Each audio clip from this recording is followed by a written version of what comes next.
मालिश कर देना या जहाँ दर्द हो रहा है उसको उस पार्ट को रेस्ट दे देना, फीवर हो रहा है तो जड़ी बूटी करना, उसके लिए आप क्या बोलेंगे? ये बहुत सारी विधियाँ ये कहती हैं कि हम इसको जड़ से निकाल देते हैं।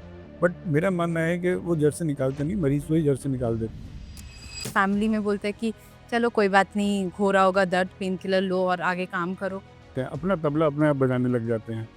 फिर जैसा तुम देख रही हो, ऑर्केस्ट्रा अपना बजना शुरू हो जाता है, तो मिसाइल चलने लग जाते हैं, बड़े-बड़े परमाणु बम चलने शुरू हो जाते हैं, मिसाइल चलने लग जाती है और बात शुरू हो जाती है। दर्द नहीं होना चाहिए जोड़ों में, सूजन नहीं होनी चाहिए और एक ईएसआर और सीआरपी नॉर्मल रहना चाहिए और उसको कोई भी डिफ़ॉर्मिटी डेवलप नहीं होनी चाहिए। बिल्कुल।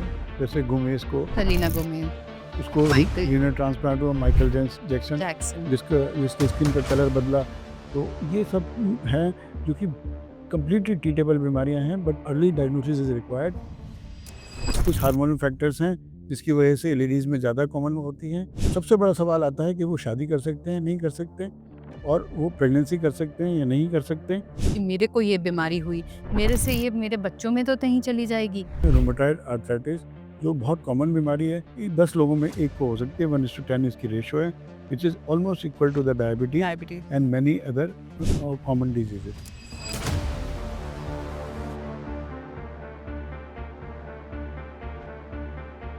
Good morning, everyone. I'm Dr. Akanksha Kapoor, consultant rheumatologist at New Life Hospital, New Delhi. Welcome to New Life Talks.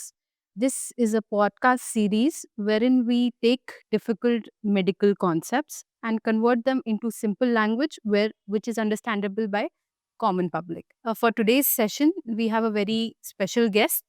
He also happens to be my father, Dr. Sanjeev Kapoor. He is among the first rheumatologists here in Delhi. He is someone who has shaped the field of rheumatology as we know it today. He has also been a mentor to young rheumatologists like me. He has been a DNB examiner. So today you're getting to see a rare combination wherein a person with decades of experience is talking to a person with fresh perspective. So welcome, sir. And today we will be breaking down rheumatology in a way that is very understandable by general public. Thank you Akanksha, it is my privilege. तो हम आज बात करने वाले हैं rheumatism के बारे में कि रूमेटिज्म क्या है। ये रूमेटोलॉजी या रूमेटिज्म एक नया फील्ड है इंडियन पर्सपेक्टिव में, और बहुत लोगों को नहीं पता है। तो जो भी कुछ आज की डेट में आर्थराइटिस या जोड़ों की डिजीज़ हो रही हैं, जो कि बढ़ रही हैं कोविड के बाद, उसके उसको कैसे हम ठीक कर सकते हैं, इसका जो स्टडी है उसको रूमेटोलॉजी कहा जाता है। मैं इसको तुम्हारे को पुराने बारे में बताता हूँ कि ये एक History of ग्रीक वर्ड है जिसका मतलब है रूमेटिज्म, जिसका मतलब है बहता हुआ दर्द। जोड़ों में दर्द जो कि बहता हुआ हो, यानी कि फ्लक्चुएट कर रहा हो या इधर से उधर जा रहा हो, उसको उन्होंने रूमेटिज्म कहा। दर्द कहीं भी हो सकता था, हाथों में दर्द, पैरों में दर्द, कमर में दर्द। अच्छा, इसी को हमारे लिटरेचर या हमारे उपनिषदों ने भी दिया, जिसको उन्होंने आम बात कहा। और आम बात को उन्होंने कैसे डिफ़ाइन किया? उन्होंने भी ऐसे डिफ़ाइन किया कि जोड़ों में दर्द या जोड़ों में सूजन जो ब्लड की दुष्टता की वजह से, खराबी की वजह से हो रही है, दूषित होने की वजह से हो रही है। तो ये कॉन्सेप्ट ग्रीक का भी था। हम लोग भी इतने एडवांस थे कि हमने भी उसी कॉन्सेप्ट को रखा। okay. इसको उन्होंने रूमेटिज्म कहा, हमने गठिया कहा। और इसी को एलैबोरेट करते हुए जब हम धीरे करके साइंस ने पाया, पहले ये सोचा जाता था, जब ग्रीक्स ने देखा या हमारे वेदों में लिखा गया कि ओल्ड एज की बीमारी है। जैसे-जैसे उम्र बढ़ती है, घुटने, कमर में दर्द होना शुरू हो जाता है, जो वियर एंड टियर होता है, जो टूट-फूट होती है, उसकी वजह से होती है। तो इसको हम ऑलमोस्ट नेग्लेक्ट करते रहे कि एक्सरसाइज से ठीक हो जाएगा, तेल लगाने से ठीक हो जाएगा। ये सब कॉन्सेप्ट आते रहे और यही हम सोचते रहे। राइट। पर लेकिन अब हम देख रहे हैं कि बच्चों से लेके मिडिल एज 20 से 40 उम्र जो हम ज़्यादातर पेशेंट्स देखते हैं, women who are in their 20s, 30s, 40s, even 50s, ये हमारे पास ज़्यादा आते हैं। तो ये ओल्ड एज वाला वियर एंड टियर वाला कॉन्सेप्ट थोड़ा बदल गया है। बहुत ठीक कहा आपने। ये क्या था कि ये ऑटोइम्यून डिजीज़ का कॉन्सेप्ट आया, जो कि जब हमारे हार्मोन्स हेवी होते हैं, एक्टिव होते हैं, तभी आता है, यानी कि 20 से 40 साल की उम्र में आता है। तो इनको हमने कहा ऑटोइम्यून डिजीजेस, राइट। यानी इम्यून से संबंधित डिजीजेस जो कि एग्रेसिव होती हैं, डिफॉर्मिटी करती हैं, टेढ़ापन करती हैं और इवन जानलेवा भी होती हैं। तो ये डिजीज़ को हम रूमेटिक डिजीजेस या रूमेटिज्म एसोसिएटेड डिजीजेस, और इसको हम ट्रीट करते हैं दवाओं से। इसमें कहीं कॉन्सेप्ट सर्जरी का नहीं आता है। हम इसको मेडिसिन से ही ट्रीट करते हैं, और मेडिसिन से ही अगर हम सही टाइम पे ट्रीटमेंट ले लें तो ये चीज़ें बिल्कुल ट्रीटेबल डिजीज़ हैं, बिल्कुल कंट्रोल की जा सकती हैं, ठीक की जा सकती हैं।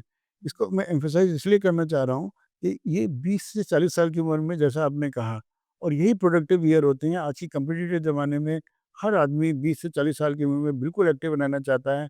जो वो चाहता है, जो पढ़ाई करना चाहता है, आईटी करना चाहता है, डॉक्टर बनना चाहता है, उसके लिए उसको घूमना अथक चाहता मेहनत है। करनी चाहिए, करनी पड़ती है। वो नहीं कर पाता है अगर इस तरह की सिस्टमिक डिजीज़, इस तरह की आर्थराइटिस या ऑटोइम्यून डिजीज़ उनको होती हैं। जैसे आप 30-35 साल से पेशेंट्स देख रहे हैं, लगातार देख रहे हैं और इसी फील्ड में आपने इतना काम किया है, तो आप कुछ सिनेरियोज़ हमें ओपीडी के बता सकेंगे कि किस तरह से पेशेंट आते हैं? हम कल ही कुछ पेशेंट्स देख रहे थे और हम इस बारे में बात भी कर रहे थे। बहुत अच्छी बात है। मैं क्लिनिकल सिनेरियो में तुम्हें लेके चलता हूँ अपनी ओपीडी में, जो कि मैं ऑलमोस्ट डेली देखता हूँ। तो 3 ग्रुप के पेशेंट्स मैं आइडेंटिफ़ाई कर सकता हूँ, और तीनों ही मेरे पास व्हीलचेयर पे आते हैं। 2 व्हीलचेयर पे आता है और 1 चलता हुआ आता है। तो कल जो हमारे पास आया, वो बहुत ही हृदय विदारक था। 40 साल का एक आदमी जो कि पूरी तरह से डिफ़ॉर्म हो चुका था, उसके हाथ डिफ़ॉर्म हो चुके थे, उसकी नी डिफ़ॉर्म हो रही है, उसके हिप जॉइंट डिफ़ॉर्म हो रहे, he was not able to walk, even चल भी नहीं सकता था। उसको सारे उसके घरवाले गोदी में उठा के घूम रहे थे, और वो 20 साल से, और वो वेल टू डू फैमिली से थे। राइट। ऐसा नहीं था कि वो समझते नहीं थे बीमारी का, ये इलाज नहीं। उन्होंने कहा हम सब जगह गए, लेकिन हमें नहीं पता लगा, और ना ही हमें इलाज मिला इस चीज़ का, तो हमें नहीं पता था। और ऑब्वियस था, जैसे ही एंटर किया तो हम दोनों ही बोले कि एडवांस रूमेटॉइड आर्थराइटिस हमारे पास आ गया है। तो इसको मैं कहूँगा इग्नोरेंस। तो इसी के बढ़ावा या इसी को ठीक करने के लिए हम आज बात करना चाह रहे हैं कि रूमेटोलॉजी एक ऐसा फील्ड है जो कि आर्थराइटिस को ट्रीट करने के लिए बना है, और आर्थराइटिस के लिए हमारी पढ़ाई की जाती है। दूसरा सिनेरियो है कि हमारे पास एक और पेशेंट व्हीलचेयर पे आया, वो मेरा ही पेशेंट। वो पिछले 3 साल से मेरे अंडर में थी, अच्छे से चल रही थी, खा पी रही थी, सब कुछ था, पर अगेन वो व्हीलचेयर पे आई। क्या उसने तर्क दिया कि क्यों नहीं आई इसके बीच में, कि नहीं, मेरे को लगा कि मैं बिल्कुल ठीक हो गई हैं, मैंने दवाइयाँ छोड़ दी। दूसरा, फिर जब मेरे को थोड़ा-थोड़ा बीमारी शुरू हुई, तो घर वालों ने कहा कि आप ये जो आयुर्वेदिक ये जो एलोपैथिक दवाएँ हैं, इनके कुछ बहुत सारे साइड इफ़ेक्ट हैं, राइट। जिसकी वजह से हम दूसरी विधाओं में चले गए, और उसके बाद फिर डिफ़ॉर्मिटी शुरू हो गई, टेढ़ापन आना शुरू हुआ, तो मैंने ज़िद की कि नहीं, मुझे उन्हीं डॉक्टर के पास जाना है। तो इसको हम कहेंगे मिसकॉन्सेप्शन या मिसकम्युनिकेशन। हर एक आदमी को ये लगता है कि एलोपैथिक दवाएँ या हमारी दवाएँ सेफ़ नहीं हैं। तो मैं तुम्हारे माध्यम से बताना चाहूँगा कि हमारी दवाएँ बिल्कुल सेफ़ हैं, टाइम टेस्टेड हैं, ट्रस्टेड हैं। हाँ, मैं ये कहता हूँ कि वो दवाएँ हमें अपने आप नहीं लेनी चाहिए। मॉनिटरिंग। उसके लिए यस, मॉनिटरिंग चाहिए। जैसे ऑटो पायलट्स हैं आज की डेट में, जो हवाई जहाज़ चल रहे हैं, राइट। डॉक्टर भी पायलट चाहिए उनके लिए, कि वो देख सके, गाइड कर सके कि भैया ये चीज़ ठीक चल रही है या नहीं चल रही है। बिल्कुल। तीसरा सिनेरियो जिसने मेरे को खुश किया, तुम्हें खुश किया, वो एक लड़का था जो आईटी से पढ़ के गया, मेरे पास 5 साल पहले आया था। उसको एंकाइलोजिंग स्पॉन्डिलाइटिस नाम की कमर की गठिया थी, नी में उसकी भी स्वेलिंग थी, इंजेक्शन वगैरह लगाया, उसको पूरा ट्रीटमेंट दिया। आज उसने आईटी करके वो दुबई में उनके सबसे बड़े न्यूज़पेपर में काम कर रहा है, अच्छे से काम कर रहा है। उसके लड़का हो गया था, तो इसलिए आया था, और उसने मेरे को एक बात और कही कि सर, आपने कहा था कि दवाइयाँ बंद कर लो, लेकिन हर 6 महीने बाद 2 इन्वेस्टिगेशन, जिसका नाम ईएसआर और सीआरपी है, राइट। वो कराते रहना। अगर वो बढ़ने लगे तो मेरे पास आ जाना, नहीं तो नहीं आना।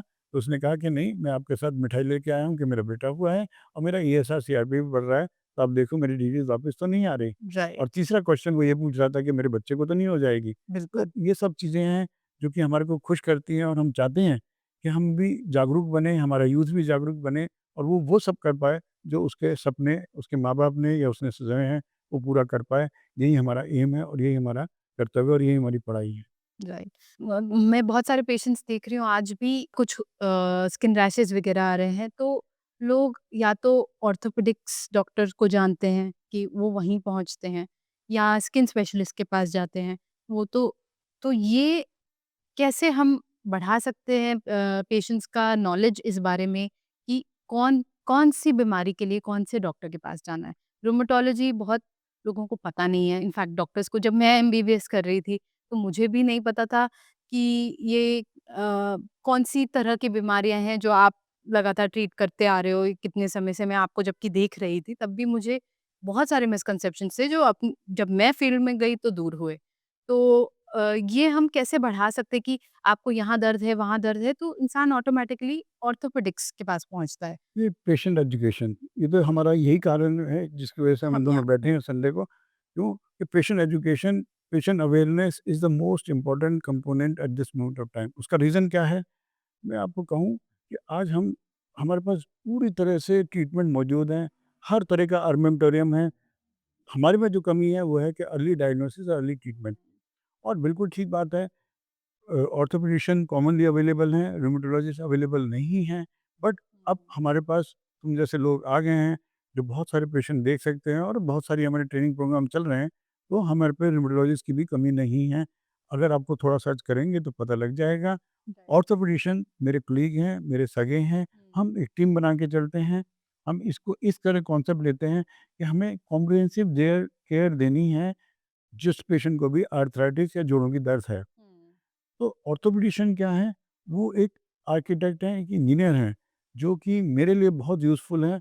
जब हमारे लिगामेंट्स टूट जाते हैं, हमारे जॉइंट्स टूट जाते हैं, हमारे मसल्स टूट जाती हैं, तो वो उसको रिकंस्ट्रक्ट कर देते हैं। बिल्कुल, they are excellent surgeons and they are very good armamentarium to अस।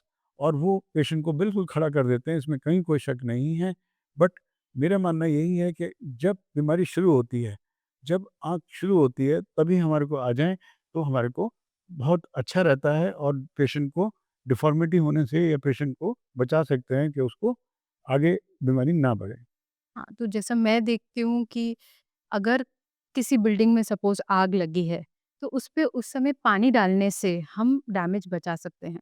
अगर वो आग लगने कुछ समय हो गया है वो आग लगे हुए और डैमेज ऑलरेडी सेट इन हो गया, तो उसमें पानी फेंकने से भी हमारा हमारा इतना शायद फ़ायदा ना हो। आग तो हमें बुझानी ही है, पर उसके साथ-साथ हमारे ऑर्थोपेडिक्स कोलीग्स वो स डैमेज को बेटर डील कर पाएँगे हमारे से। लेकिन fire part of the disease is what we are dealing with the inflammation. So मेरा दूसरा क्वेश्चन ये था कि कई बार लोग अल्टरनेटिव मेडिसिन में भी वेंचर करते हैं कि बहुत स्ट्रॉन्ग है हमारे इंडियन कल्चर में कि मालिश कर देना या जहाँ दर्द हो रहा है उसको उस पार्ट को रेस्ट दे देना, फीवर हो रहा है तो जड़ी बूटी करना, तो वो उसके लिए आप क्या बोलेंगे? देखो, ये फिर पेशेंट अवेयरनेस और नए थॉट्स की ज़रूरत है। बिल्कुल। अब हम ये बात मानते हैं कि इसमें कुछ बात सत्य तो हो सकती है, बट सबसे बड़ी बात ये है, हमारा जो ऑब्जेक्टिव है, वो ये है कि डिज़ीज़ को बिल्कुल ठीक कर देना, उसको रिमिट में लेना, ताकि ये दवाई भी ना देनी पड़े। हुँ। बट हमारा जो पहला एम इस चीज़ों में है वो है कंट्रोल।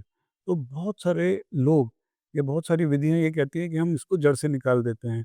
बट मेरा मानना है कि वो जड़ से निकालते नहीं, मरीज़ को ही जड़ से निकाल देते हैं। मैंने देखा, जैसे उस पेशेंट के साथ हुआ जो एक हाँ कल जी, आया था, बिल्कुल। कि उसको ये पेशेंट क्या होते हैं, ये पेशेंट की डेथ नहीं होती, क्योंकि रूमेटिज़्म में ज़्यादातर हमारे को मोर्टेलिटी देखने को कम मिलती है या देर से मिलती है।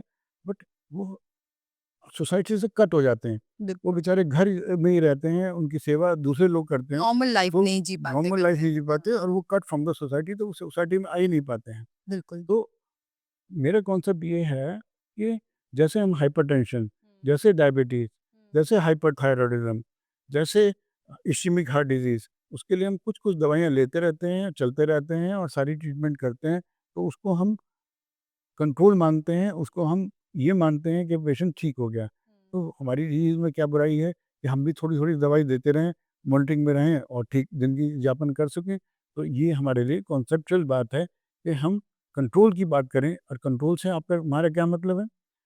कंट्रोल से हमारा तात्पर्य है कि पेशेंट कंप्लीटली अपना काम कर सके, उसके लिए हम 4 चीज़ें देखते हैं। दर्द नहीं होना चाहिए जोड़ों में, सूजन नहीं होनी चाहिए, और एक ईएसआर और सीआरपी नॉर्मल रहना चाहिए, और उसको कोई भी डिफ़ॉर्मिटी डेवलप नहीं होनी चाहिए। बिल्कुल। चाहे वो दवाई ले, चाहे ना ले, हमारा कॉन्सेप्ट होता है कि कम से कम दवाई दे, और हमारे पे कुछ ऐसी दवाइयाँ हैं जो हमें वीकली या मंथली देनी पड़ती हैं, तो ये पिल बर्डन भी ज़्यादा नहीं होना चाहिए पेशेंट पे, ये हम भी मानते हैं। तो हम क्या करना चाहते हैं कि पेशेंट कंप्लीटली लाइफ को जी सके, राइट। जो उसने सपने देखे हैं, जो अपने सजोए हैं, उसको वो पूरी तरह पा सके। बिल्कुल। अब एक कॉन्सेप्ट तुमने कहा कि ये लेडीज़ में ज़्यादा होती है। हाँ। यस, कुछ हार्मोनल फैक्टर्स हैं जिसकी वजह से लेडीज़ में ज़्यादा कॉमन होती हैं। तो सबसे बड़ा सवाल आता है कि वो शादी कर सकते हैं, नहीं कर सकते, और वो प्रेगनेंसी कर सकते हैं या नहीं कर सकते। तो मैं ये कहना चाहता हूँ कि वो पूरी तरह से अपना जीवन यापन ठीक कर सकते हैं, जैसे और लोग जीते हैं वैसे जी सकते हैं, शादी भी कर सकती हैं, बच्चे भी कर सकती हैं, कोई इसमें दिक्कत नहीं है। हमारे पास जो दवाएँ आज की डेट में मौजूद हैं, वो प्रेग्नेंसी कंफर्टेबल सेफ है। हैं। यस, तो वो भी कॉन्सेप्ट हमारे को ये इस मिथ को तोड़ना पड़ेगा। बताना पड़ेगा। जी। और बहुत बार पेशेंट्स आके ये बोलते हैं कि अच्छा मुझे ये आपने डायग्नोस किया है, ये मुझे ही क्यों हुआ? मैंने ऐसा कुछ गलत खा लिया, मैंने कोई स्मोकिंग या क्या कारण है कि ये मुझे ही हुआ आउट ऑफ एवरीवन? और जैसा आपने कहा कि लेडीज़ में ज़्यादा होता है 20 से 40 उम्र में, 40 के बाद भी। तो कई बार हमने देखा है कि लेडीज़ का पेन थोड़ा-सा ना इतना एम्फसाइज़ नहीं होता। फैमिली में बोलते हैं कि चलो कोई बात नहीं, हो रहा होगा दर्द, पेन किलर लो और आगे काम करो। वो एक चीज़ है जो कि अ, अगर किसी मैन को वो दर्द हो रहा है तो वो तुरंत आएगा हॉस्पिटल और बोलेगा। लेकिन लेडीज़ थोड़ा-सा अपना पेन खुद भी सबड्यू करती हैं और बाकी फैमिली मेंबर्स भी बोलते हैं हाँ ठीक है, हो ठीक हो जाएगा।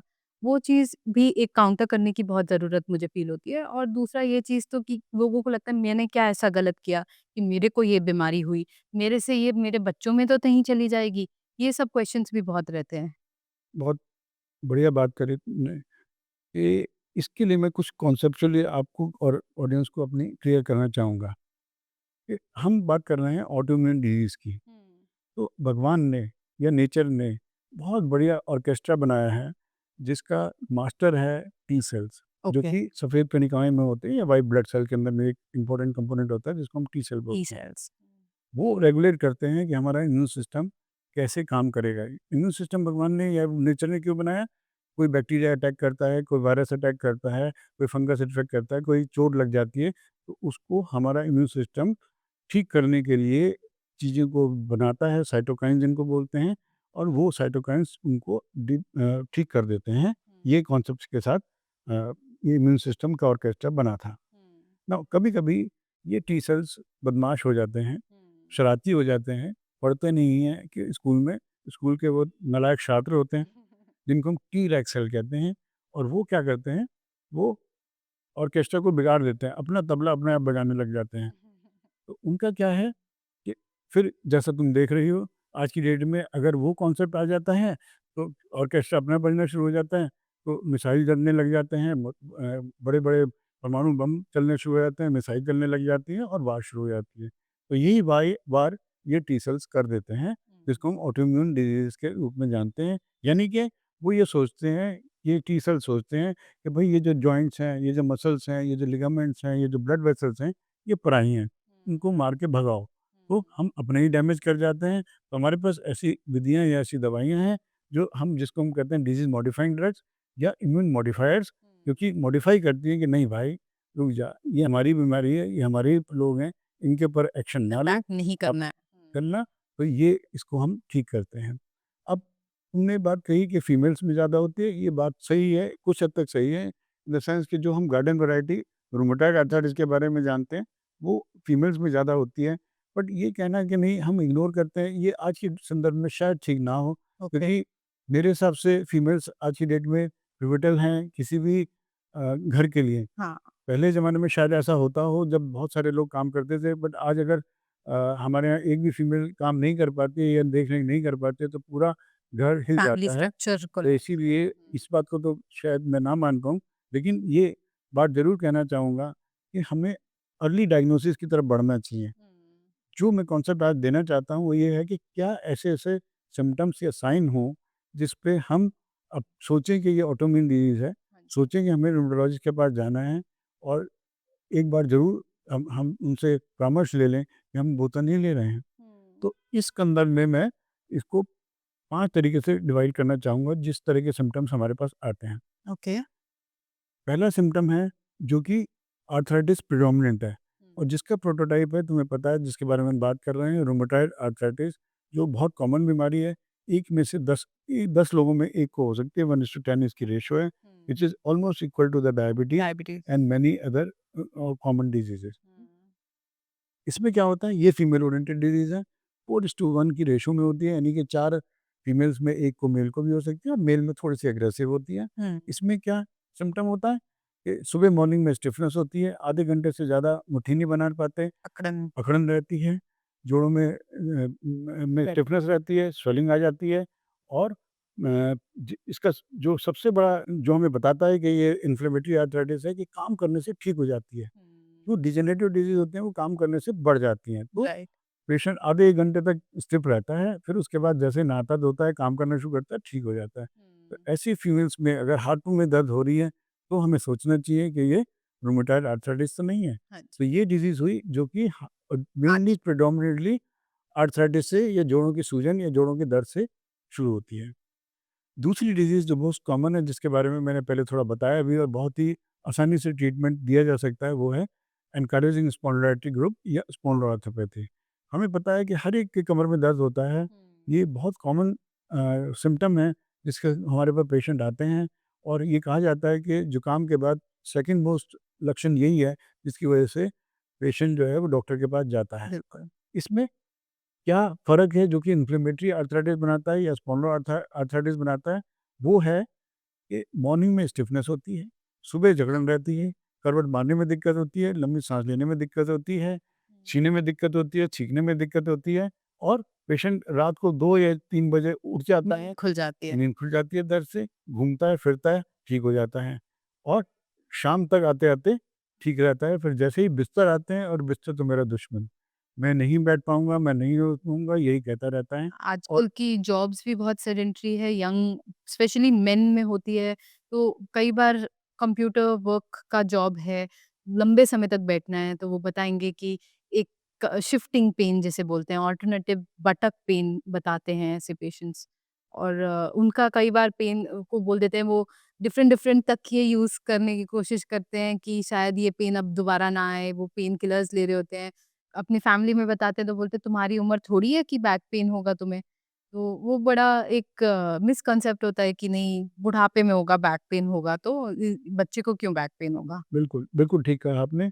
ये मैंने जैसे बताया ये डिज़ीज़ेज़ 20 से 40 साल की उम्र में ही आती हैं और मॉर्निंग स्टिफनेस जैसे हमने बताया और ये भी सिस्टम की बीमारी है। कभी-कभी हमारे पास ये पेशेंट आँख में सूजन की वजह से जिसको हम यूवेटिस बोलते हैं उससे भी आते हैं।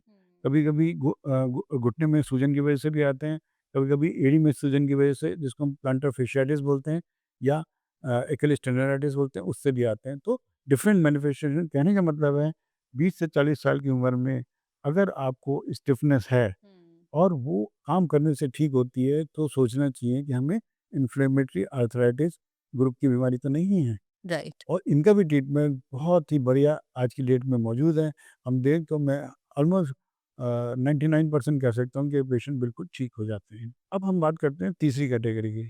तीसरी कैटेगरी में जिसकी वजह से रूमेटिज़्म स्टार्ट हुआ, क्योंकि उस ज़माने में, पुराने ज़माने में ग्रीक में अल्कोहल का सेवन बहुत ज़्यादा होता था और वो भी हम कॉपर वायर में, कॉपर के शील्ड्स में लेते थे, जिसकी वजह से यूरिक एसिड का कंपोनेंट बढ़ जाता था जिसको हम मेटाबॉलिक डिजीज़ बोलते हैं, यानी कि गाउट।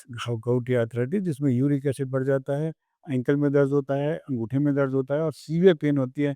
ऐसा पेन होता है कि आदमी कहता है मेरा अंगूठा काट दो और ये भी बहुत आसानी से ट्रीटमेंट योग्य डिज़ीज़ है, बट इसके बारे में भी मिसकॉन्सेप्शन है, खाने-पीने के बारे में और ये सब, तो वो चीज़ हम बाद में डिस्कस कर सकते हैं। चौथा सीन ये है जिसके बारे में अगेन रूमेटिज़्म शुरू हुआ, कि ओल्ड एज की डिज़ीज़, जो कि बहुत इम्पोर्टेंट है, जिसमें ऑस्टियोआर्थराइटिस प्रोटोटाइप है। ऑस्टियोआर्थराइटिस में क्या है कि जैसे-जैसे दिन ढलता जाता है, ऊपर-नीचे जाने में दिक्कत होती है, उठने-बैठने में दिक्कत होती है और शाम तक आते-आते ढह ढह जाता है, पेशेंट के चलने में दिक्कत होती है, मॉर्निंग वॉक ठीक से कर पाता है, बट जब घर आता है तो वो बैठ जाता है और एज यूजुअली 50 साल के ऊपर होती है। इसमें हमारे पास बहुत अच्छे-अच्छे ट्रीटमेंट आज की डेट में मौजूद हैं और यहाँ पे रोल है फिज़ियोथेरेपी का, यहाँ पे रोल है सर्जरी का, कि जब ये सब जो डैमेज ज़्यादा हो जाता है तो अर्ली नी रिप्लेसमेंट हम कर सकते हैं और दे सकते हैं, तो हम लोग जैसे उनको हमारा भेज देते हैं। पुराना वियर एंड टियर का कॉन्सेप्ट था, वो बस इस कैटेगरी के लिए लागू करा जा सकता है कि वियर एंड टियर और एज के साथ बढ़ने पे जो आर्थराइटिस आती है, ऑस्टियोआर्थराइटिस, ऑस्टियोपोरोसिस, ये इस कैटेगरी की बात हो गई। ऑस्टियोपोरोसिस बहुत अच्छा आपने काम किया कि ऑस्टियोपोरोसिस का नाम लिया। ये भी इंडिया में रैम्पेंट है। हाँ, जस्ट लाइक डायबिटीज़ ये हम हब हैं ऑस्टियोपोरोसिस के, क्योंकि हम कैल्शियम नहीं लेते हैं, हमारा बोन मास कम होता है हमारी फीमेल्स का, और ये हम ऑस्टियोपोरोसिस की तरफ बढ़ रहे हैं। बहुत सारे हमारे पास, लेकिन सबसे अच्छी बात ये है कि एक से एक बढ़िया दवाइयाँ मौजूद हो गई हैं। डायग्नोसिस अगेन लेट होता है, पेशेंट को कुब निकल जाता है, फ्रैक्चर हो जाते हैं, हिप फ्रैक्चर हो जाते हैं, जिसमें लोगों की जान तक चली जाती है, क्योंकि 15% लोगों में हिप फ्रैक्चर के बाद डेथ हो सकती है। बेड रिडन हो जाते हैं बेड तो रिडन हो जाते हैं, केयर नहीं हो पाती है केयर नहीं हो इतनी। पाती, आई मीन बेड सोर हो जाते हैं, जिसकी वजह से डेथ भी हो जाती है। तो इसलिए इस कॉन्सेप्ट को भी हमने बढ़ाना चाहूँगा कि ऑस्टियोपोरोसिस को भी हम अर्ली डायग्नोज करें, ट्रीट करें, तो बहुत अच्छा रहेगा कि हमारे को फ्रैक्चर्स के रिस्क कम हो जाएँगे। प्रिवेंट करना है। लेकिन अच्छा। 5वीं ग्रुप ऑफ डिजीज़ जिसके बारे में बहुत ज़्यादा मैं कहना चाहूँगा, जिसमें हम बहुत सारे यूज़फुल हैं, बहुत सारे अच्छी मेडिसिन अवेलेबल हैं, वो हैं जानलेवा बीमारियाँ, जो ये सिस्टमिक इलनेसेस हैं। ये जो मैंने अभी ऊपर की कैटेगरीज़ बताई हैं चारों, ये कॉमन है, वो अनकॉमन है, लेकिन वो लाइफ थ्रेटनिंग है। मैंने जानलेवा है। कहा कि वो उसमें डेथ हो सकती है, क्योंकि वो मल्टी सिस्टम डिजीज़ है। इसकी प्रोटोटाइप सबको पता है, लूपस। अब लूपस में अगर हम देखें तो बहुत सारी सेलिब्रिटीज़ को भी लूपस है, जैसे गोमेज़ को, सेलिना गोमेज़, उसको रि माइकल रीनल ट्रांसप्लांट हुआ, माइकल जैक्सन, जैक्सन। जिसकी स्किन का कलर बदला। तो ये सब हैं जो कि कंप्लीटली ट्रीटेबल बीमारियाँ हैं, but early diagnosis is required, क्योंकि ये मल्टीपल ऑर्गन्स को इन्वॉल्व करती हैं अंदर के, यानी कि किडनी को इन्वॉल्व कर सकता है, लंग्स को इन्वॉल्व कर सकता है, हार्ट को इन्वॉल्व कर सकता है, हार्ट अटैक भी कर सकता है। तो इसमें कुछ ग्रुप की बीमारियाँ हैं जिसमें स्किन रैश भी प्रोमिनेंट होता है, फीवर भी, तो फीवर में आर्थराइटिस हो तो हमें सोचना चाहिए कि हमें सिस्टमिक इलनेस तो नहीं है। तो ये सब कॉन्सेप्ट हैं कि morning stiffness, fever, rash, multiple organ involvement, so ये सब बताता है कि ये ऑटोइम्यून डिजीज़ हैं या इम्यून सिस्टम की डिजीज़ हैं, तो हमारे को रूमेटोलॉजिस्ट को दिखा लेना चाहिए। तो ये कॉन्सेप्ट मैं आज की डेट में सबको देना चाहूँगा। तो just to recapitulate for the audience also कि हमारी 5 कैटेगरीज़ की हमने बात करी। एक है आर्थराइटिस प्रीडोमिनेंट जिसको हम बोल सकते हैं जॉइंट्स में फायर। फायर मतलब इन्फ्लेमेशन। तो जॉइंट फायर आर्थराइटिस, वो रूमेटॉइड आर्थराइटिस के फॉर्म में हो सकता है और भी तरह के आर्थराइटिस होते हैं। दूसरी हो गई हमारी कैटेगरी बैक पेन की, यानी कि बैक के जॉइंट्स में स्पेसिफिकली फायर है अगर, वो यंग मेल्स इवन फीमेल्स में पाई जाती है और आपको अगर बैक पेन हो रहा है, सुबह उठ के अकड़न लग रही है, तो आपको उसे डिसमिस नहीं करना है, आपको आके दिखाना है। तीसरी हमारी कैटेगरी हो गई सिस्टमिक इलनेस जो कि जानलेवा भी हो सकती है। सर ने बोला कि वो रेयर होती हैं। फीवर हो रहा है, स्किन रैश आ रहे हैं बार-बार, धूप में जाने से चेहरा एकदम लाल हो जाता है, किडनी पे इफ़ेक्ट आ रहा है। यंग फीमेल, इधर मैं बोलूँगी कि फीमेल बहुत ज़्यादा प्रीडोमिनेंट है, मतलब 9 में 10 में से 9 फीमेल होंगी ऐसे पेशेंट्स में। चौथी कैटेगरी हमारी हो गई डीजेनरेटिव, यानी कि ऑस्टियोआर्थराइटिस और ऑस्टियोपोरोसिस। ये जैसे-जैसे एज बढ़ती है, ये डिज़ीज़ेज़ बढ़ जाती हैं क्योंकि ये वियर एंड टियर के साथ एसोसिएटेड होती हैं। 5वीं हमारी कैटेगरी हो गई गाउट वाली, यानी मेटाबॉलिक डिज़ीज़ेज़, जिसमें ब्लड में कोई ऐसा uric acid. Component, usually uric acid gout में, वो आ जाता है जिसकी वजह से बैलेंस इम्यून सिस्टम का गड़बड़ा जाता है। तो ये 5 कैटेगरीज़ मेन हमने बताई। इसके अलावा पेशेंट्स और भी परेशान ये होते हैं कि हम कब तक ट्रीटमेंट लें? हमारा ट्रीटमेंट चल रहा है, हम सिम्पटम्स हमारे कंट्रोल हो रहे हैं, जैसे ही हम बंद करते हैं, मतलब हमेशा उनका रहता है कि हमें बंद करनी है दवाई अब, जब वो सिम्पटम में नहीं होते हैं, कि हम बंद ही नहीं कर पा रहे हैं, हम लगातार लिए जा रहे हैं, तो उसका आप क्या यूजुअली आंसर करते हो? मैं ये कहता हूँ, जैसे मैंने कहा कि कोई भी विधि ये कहती है कि हम इसको जड़ से निकाल देंगे, तो वो थोड़ा-सा अतिशयोक्ति है, वो ट्रांसपेरेंट चीज़ नहीं है। तो इसलिए इस भ्रामक में नहीं पड़ना चाहिए कि कोई इसको परमानेंटली ठीक कर सकता है। बट हमारा भी एम ये रहता है कि हम परमानेंटली ठीक करें, और हमारे पास भी ऐसी-ऐसी युक्तियाँ हैं कि हम परमानेंटली ठीक कर सकते हैं। लेकिन इसमें एक ही चीज़ अड़े आती है, मैं फिर कहूँगा कि लेट रेफरल और पेशेंट कमिंग लेट। हमारे पास बहुत सारी स्टडीज़ हैं जो ये बताती हैं कि अगर हम 6 महीने में ट्रीटमेंट शुरू कर दें, जिसको हम विंडो ऑफ अपॉर्चुनिटी, जो हार्ट के लिए भी है, जो ब्रेन के लिए भी न्यूरोलॉजिस्ट लोग यूज़ करते हैं, वही विंडो ऑफ अपॉर्चुनिटी हमारे पास सिर्फ 6 महीने की है। अगर 6 महीने में आ जाए तो हम इम्यून सिस्टम को समझा सकते हैं, धमकी दे के, धमकी दे करके भगा सकते हैं कि भाई तुम परमानेंटली चले जाओ, हम दवाई ना दें। बट यूजुअली मैंने जो अपनी स्टडी करी है और हमने जो स्टडी करी है, उसके हिसाब से हमारे पास मिनिमम डिले 5 से 10 साल का है जब Right. वो रुमेटोलॉजिस्ट को Which is देखते हैं, huge, which which is is huge. huge तो for इसीलिए हमारे को पेशेंट प्रोग्राम करने चाहिए, पेशेंट को उनको अवेयरनेस करनी चाहिए, बताना चाहिए कि ये डिजीज़ेज़ कॉमन हैं, ये डिजीज़ेज़ ट्रीटेबल हैं, ये disease like hypertension, like diabetes है। और इसमें सबसे बड़ी बात है कि हमें कम्युनिकेट करना चाहिए। पेशेंट भी हमें ये बात कहे कि हमारे को ये अप्रीहेंशन है, हम इसको कैसे दूर करें? इससे इससे कि हमसे कट जाता है और वो दूसरों की बात सुन लेता है। हमें एक बार बताएँ, हम उनको बात को, मिथ्स को दूर कर सकते हैं। हम उनको काउंसिल कर सकते हैं कि भई हमें ये दवाई देनी है, ये देनी है, इस पे हम प्रेगनेंसी कर सकते हैं, इसमें नहीं कर सकते हैं, क्या साइड इफ़ेक्ट हो रहे हैं और क्या साइड इफ़ेक्ट हो सकते हैं, हम उसको मॉनिटर कर सकते हैं।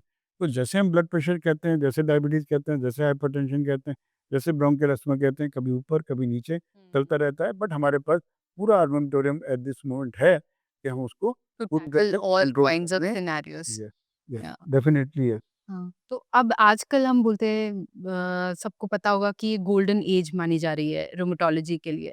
आजकल आर्मामेंटोरियम बहुत ज़्यादा बढ़ गया है। अ, हमारे पास बहुत सारी दवाइयाँ हैं, तो मैनेजमेंट का थोड़ा-सा पर्सपेक्टिव कि हम यूजुअली किन दवाइयों को करंटली यूज़ कर रहे हैं, फ्यूचर में हम क्या दवाइयों को देख रहे हैं जो अभी रिसर्च में हैं, वो हम बात कर सकते हैं कि अभी हम मैनेज करने के लिए क्या दवाइयाँ मेनली यूज़ कर रहे हैं? देखो, ये तो बहुत अच्छा कॉन्सेप्ट है, बिल्कुल ठीक बात है कि हम गोल्डन ईरा में रह रहे हैं। जब मैं आज से 30 साल पहले डीएम करके आया था, तो सब हमारे पास 4 दवाइयाँ थीं, मीथोट्रेक्ट, कॉर्टिकोस्टेरॉइड, एनाफेस, भाई इसके अलावा हाइड्रॉक्सीक्लोरोक्विन, सल्फासालाज़िन। उसी के ये 5 कॉम्बिनेशन में हम में। कॉम्बिनेशन में जूझते रहते थे हाँ और जी। तब लोग हमारे को बिकारत की नज़र से देखते थे कि भाई तुम्हारे पास दवाई तो है नहीं, तुम क्या ट्रीट करोगे?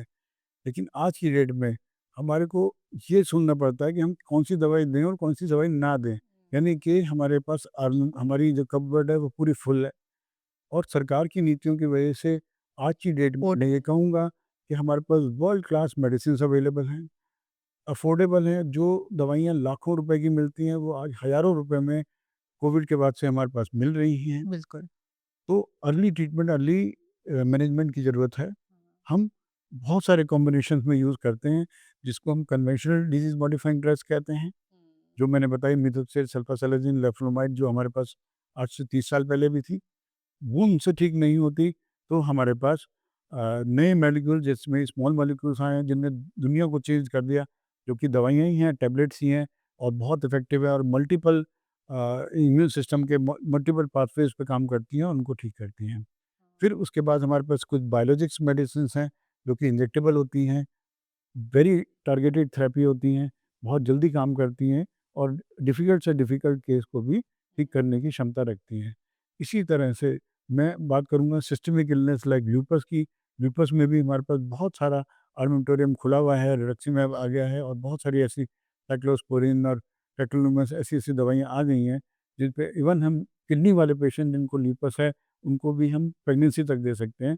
तो ये सब आर्मामेंटोरियम बहुत खुला है और इसके लिए हमारे पास कोई दिक्कत नहीं है। दिक्कत एक ही है जो मेरे सामने आ रही है आज की डेट में, अर्ली डायग्नोसिस नहीं होने पाता है, अर्ली रेफरल नहीं होने पाता और हम लोगों को विश्वास नहीं दिला पाते हैं कि इनसे हम पेशेंट को ठीक कर सकते हैं, उनको नई नॉर्मल लाइफ दे सकते हैं, बिकॉज़ उनका जो भ्रम है वो भी बना हुआ है। बहुत सारे लोग हैं जो इस बारे में उनको दूसरी विधाओं में ले जाते हैं। हाँ। इवन डॉक्टर्स भी कह देते हैं कि इसका तो इलाज नहीं क्योर है, नहीं आप है, इलाज नहीं है। किसी और विधि में बात करें। तो आकांक्षा, आप तो अमेरिका में भी रह के आए हो और इंग्लैंड में भी आपने कॉन्फ्रेंस अटैच की हैं। मैं आज तुमसे पूछूँगा, हम तो शायद रहें या ना रहें, बट फ्यूचर क्या है न्यूरोलॉजी का? क्योंकि अभी ऐसी बहुत सारी स्टडीज़ आई हैं कि वो हम क्योर की तरफ देख रहे हैं, कंट्रोल की तरफ नहीं देख रहे हैं।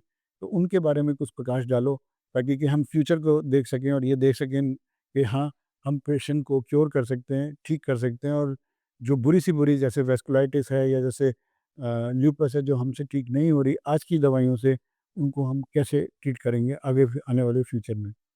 तो आजकल बहुत पेपर्स भी पब्लिश हो रहे हैं और बहुत सारी न्यू स्टडीज़ आ रही हैं जो कि बहुत पॉजिटिव रिजल्ट्स दिखा रही हैं। जैसे कार-टी सेल थेरेपी की बात कर रहे हैं हम, जो कि पहले ब्लड कैंसर्स में काफ़ी समय यूज़ हो चुकी है, ऐसा नहीं है कि वो एकदम नई है। बट हमने इस रूमेटोलॉजी की फील्ड में कार-टी सेल में बहुत काम हो रहा है।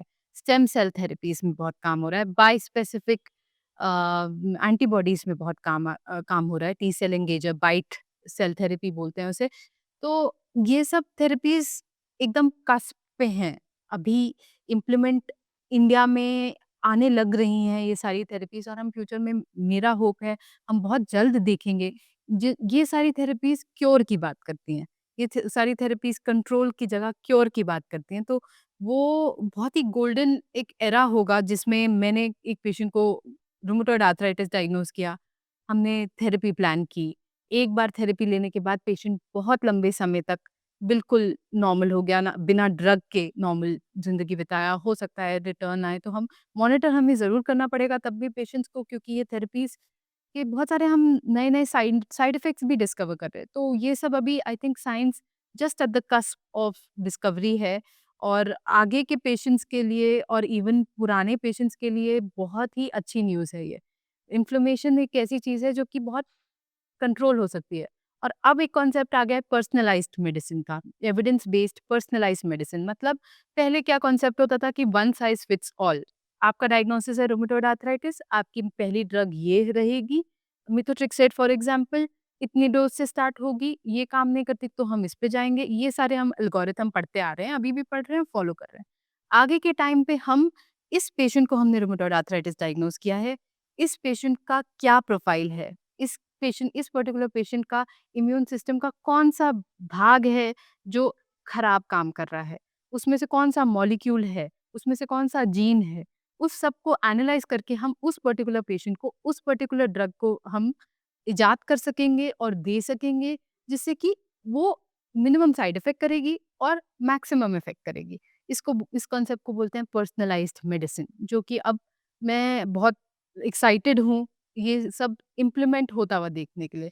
और इंडिया इस चीज़ों को जल्द से जल्द, अ, हमारी गवर्नमेंट इस चीज़ के बहुत प्रो है कि हम जल्द से जल्द, जैसे ही ये चीज़ें इजाद हो रही हैं जिस स्पीड पे, उसी स्पीड पे हम भी इसे अडॉप्ट करते जा रहे हैं। तो तो ये ये बहुत तो फिर एक्साइटिंग गोल्डन टाइम। ईरा नहीं, प्लैटिनम ईरा की बात कर रहे हो आप। तो गोल्डन ईरा तो अभी चल रहा है, देयर इज़ कैंसर की मोर टू दवाएँ कम। तो हैं ही। येस, देयर इज़ तो मच मोर बहुत टू कम। होप है कि हम अच्छे से अच्छा पेशेंट को दे पाएँगे, अच्छा-अच्छा सीन दे पाएँगे। प्रोवाइडेड यही है कि early diagnosis and early treatment दे दें। और उसके लिए मैं इन समरी ये कहना चाहूँगा कि इसके लिए हमें देखना है कि यंग 20 से 40 साल की उम्र के पेशेंट जिनको मॉर्निंग में स्टिफनेस है, काम करने से वो ठीक हो जाते हैं और धीरे-धीरे डिफ़ॉर्मिटी, माइल्जियास, मसल पेन, हल्का-हल्का फ़ीवर हो रहा है, रैश आ रहा है, तो वो उसमें डिले ना करें। स्पेशली फीमेल्स जिनमें ये डिज़ीज़ ज़्यादा कॉमन है और मॉर्निंग में स्टिफनेस रहती है, तो फ़ौरन उनको रिमेटोलॉजिस्ट की तलाश करनी चाहिए और ताकि हम जल्दी से जल्दी उनका निदान करके, डायग्नोज़ करके उपचार कर सकें। इसके बाद किन पेशेंट्स को रिमेटोलॉजिस्ट की आवश्यकता है, देखने की ज़रूरत है, उसके बारे में मैं सिंपली बताना चाहूँगा कि अगर आपको जॉइंट पेन है और morning stiffness more than half an hour है, हाथों के जॉइंट्स में ज़्यादा इन्वॉल्वमेंट है, फीमेल्स हैं, तो उनको जल्दी से जल्दी देखना चाहिए कि उनको रूमेटॉइड आर्थराइटिस तो नहीं है।